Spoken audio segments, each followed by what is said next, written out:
राति पाइले महामाई महाषष्ठी पूजा समस्त पूजा मंडप रे प्रस्तुति शेष पर्यायर पहुंची। मो पछपटी जो देखुछंती महाप्रभु श्री जगन्नाथंकर ये होछि नंदीघोष रथ। ए नंदीघोष रथ रे माँ दुर्गा शोभा पाइबे।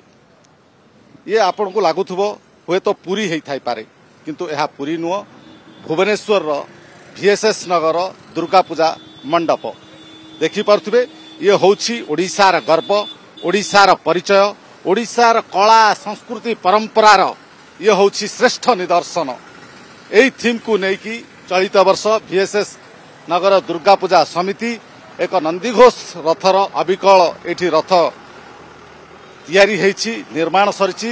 एई नंदीघोष रथरे महाप्रभु श्री जगन्नाथ विराजमान करिसंती एवं आसंता काली सकाळे महाषष्ठी पूजा हब महांकर सेहितिपाई मध्य प्रस्तुति शेष पर्यायर पहुंची।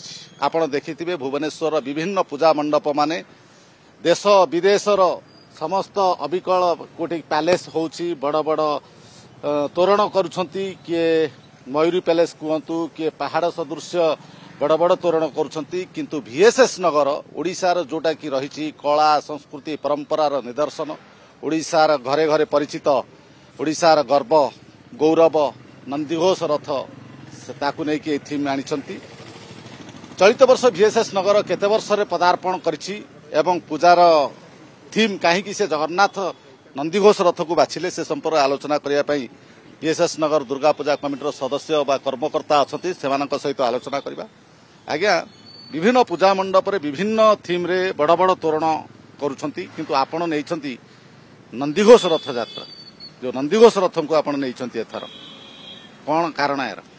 वीर सुरेंद्र साई नगर रे एई वर्ष मिसिले एटा 48तम पूजा हबो। 78 मसीहार पूजा आरंभ हो गलानी। आमे प्रति वर्ष ओडियार थीम नै आमे पूजा करू। आमे जगन्नाथ मंदिर, आमे कोणार्क मंदिर करिचु, राम मंदिर करिचु, समलेश्वरी मंदिर करिचु, धौली करिचु। ए भलिया ओडिया थीम नै आमे सब प्रकार करू। तेनु एथर काहे कि इच्छा हला, काहे कि ना मु सब बळे देखि आछि प्रभु जगन्नाथंकर मंदिर जेतले करा जाए जगन्नाथ देखा जांती नाही। तेणु नंदीघोष रथ आमे जाइथिलु हमर दुर्गा पूजार जे हमर साधारण संपादक अछंती प्रताप नंद महोदय, सी मु आमे जाइथिलु रथ यात्रा बाहुडा रथ देखिया पई नंदीघोष उपरे जगह को देखला बेले आमे सेठी आमे निष्पत्ति नैथिलु जे चलित वर्षर आमे रखिबा हमर नंदीघोष रथ केमति सेटे हेई परिबो। आमे बहु मिस्त्री खोजिलु, बहु खोजिलु, कारण एटा तो टेंट रो काम नुहे केवल से जने चित्रशिल्पीर काम। एथिरे आपण देखिबे पूरा चित्रशिल्पीर काम होई बहु लागि जंदी। तेणु आमे प्रणव बाबू को आम घर पाखरे घर VSS नगर पछ पाखरे गाड़कण एरिया रे हमर राज्य स्तरीय चित्रशिल्पी अछंती एवं तांको सहित आलोचना परे सी कहले मु निखुण भाव में करि परिबी, कारण सी बहु भल काम करिसंती। कारण आपण जानिथन जे जने कलाकारंकर देय केबे केबे देई परिबेनी, से जेते बड़ होंतु ना कहीं बा जेते छोट होंतु ना कहीं आम कार देई परिबानी, किंतु सी कोनोसी दाबी रे सी आम सबु निखुण भाव में करिवार एवं तांको तरफरु मध्ये हमकु बहु उत्साहित करिसंती, तांको तरफरु बहु उत्साहित करिसंती। हां, आपनकर पूजा रीतिनीति महाषष्ठी ठारू दशमी पर्यंत किमती कोन रहिछि? देखंतु हमर एथर 47तम दुर्गा पूजा आमर पूरा परंपरा अनुसार जहा करा जाए। आमर एथर निष्ठार सह पूजा सब वर्ष आप जानते निष्ठार सह पूजा करा जाए। आमर पूजक आसती आउ तापरे आमर दही पखाल, अष्टमी रे खेचुड़ी भोग, दशमी रे दही पखाल, ता छड़ा सामूहिक प्रसाद सेवन मध्य करा जायछि। ए वर्ष बजेट टिके मध्य बढ़ा जायछि। आउ निष्ठार सह सब करा जाए। आमर जो पिला माने अछन, युवा बंधु माने अछन, से माने श्रृंखला दायित्व अछन। एत श्रृंखला को प्लास्टिक प्राथमिकता दिया जायछि, प्लास्टिक मुक्त श्रृंखला को मुख्यतः दिया जायछि। जमते आम वयस्क मैंने केमती सुरुखुरे देखिपारे से आम व्यवस्था करूँ। जो चित्रशिल्पी जनक कर नंदीघोष रथ को जी अविकल नंदीघोष रथ ये आपण सामने छिड़ा कर सहित आलोचना करवा।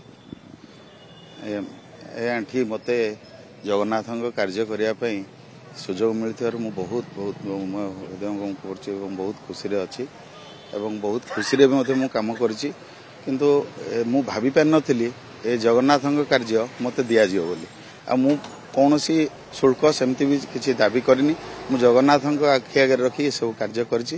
ମୋର ଏଇଟା ହିଁ ମୋର କୋଟି ମୂଲ୍ୟ। ଶ୍ରେଷ୍ଠ ମୂଲ୍ୟ ଆଉ କୋଟି କୋଟି ପ୍ରଣାମ ସେ ଜଗନ୍ନାଥଙ୍କୁ ଆଉ ମୁଁ ସେ ଭଗବାନଙ୍କୁ ଲାଗିଲା ମତେ 28 ଦିନ ଲାଗିଛି। 28 ଦିନ ଲାଗିଛି। 35 ଜଣ ପିଲାଙ୍କୁ ନେଇକି ମୁଁ କାମ କରିଥିଲି। କଣ କେମିତି ସବୁ ଆଣିଲେ ଥିମ୍ଟା କେମିତି ଚିନ୍ତା କଲେ ଏମିତି ଏତିକି ଜାଗାରେ ଗୋଟେ ନନ୍ଦିଘୋଷ ରଥ ଛିଡା କରିବା ଏତେ କମ ଜାଗାରେ ହେଇପାରିବା କଥା ନୁହେଁ, କିନ୍ତୁ ବହୁତ କୋସିସ କରିକି ମୁଁ ଏଠି କାମ କରିଛି। ବହୁତ ମାନେ ରୋଡ ଯାଇଛି, ତା ଦେହରେ ଏତେ କମ ଜାଗା ଭିତରେ ମୁଁ ଠାକୁରଙ୍କ କାର୍ଯ୍ୟଟାକୁ କରିଛି। ମତେ ବହୁତ ଖୁସି ଲାଗିଛି। ନନ୍ଦିଘୋଷ ରଥକୁ ଯେମିତି ଦେଖନ୍ତି ପୁରୀ ବଡଦାଣ୍ଡରେ ସେମିତି ଏଇଠି ଦେଖିବେ। ଆଜ୍ଞା ଆଜ୍ଞା ଆଜ୍ଞା ସମସ୍ତେ ଖୁସି ହେବେ। ଆଉ ମୁଁ ଚେଷ୍ଟା କରିଛି ମୋ ପ୍ରାଣପ୍ରମୀ ଯେତେ ଭଲ ହେଇଛି ମୁଁ କରିପାରିଛି। ଆଉ ଠାକୁରଙ୍କର ଆଶୀର୍ବାଦ ରହୁ, ତାଙ୍କ କାର୍ଯ୍ୟକୁ ସମସ୍ତେ ଦେଖନ୍ତୁ ଆଉ ଭଲ ସମସ୍ତେ ପାଆନ୍ତୁ। ଶୁଣୁଥିଲେ କର୍ମକର୍ତ୍ତା ଏବଂ ଶିଳ୍ପୀଙ୍କର ପ୍ରତିକ୍ରିୟା ଶୁଣୁଥିଲେ। ଭିଏସ୍ଏସ୍ ନଗର ଏଇ ଯୋଉ ପୂଜା ମଣ୍ଡପରେ ମା ଦୁର୍ଗା ପୂଜା ପାଇବେ, କିନ୍ତୁ ଆପଣ ଯଦି ଆସିବେ ତାହେଲେ ପୁରୀ ବଡଦାଣ୍ଡରେ ଯୋଉ ନନ୍ଦିଘୋଷ ରଥକୁ ଯେମିତି ଦେଖୁଛନ୍ତି ଅବିକଳ ସେ ନନ୍ଦିଘୋଷ ରଥ ଏଠି ଛିଡା ହେଇଛନ୍ତି ଏବଂ ମହାପ୍ରଭୁ ଶ୍ରୀ ଜଗନ୍ନାଥଙ୍କୁ ଦର୍ଶନ କରିବା ସହିତ ମହାମାଇଙ୍କୁ ମଧ୍ୟ ଏଠି ଦର୍ଶନ କରି କୋଟି ଭିକ୍ଷା ଲାଭ କରିପାରିବେ। ଭୁବନେଶ୍ୱରରୁ କ୍ୟାମେରା ପର୍ସନ ପ୍ରଭାତ ସିହ୍ନାଙ୍କ ସହ ନିରଞ୍ଜନ ରେଡ୍ଡି, OTV।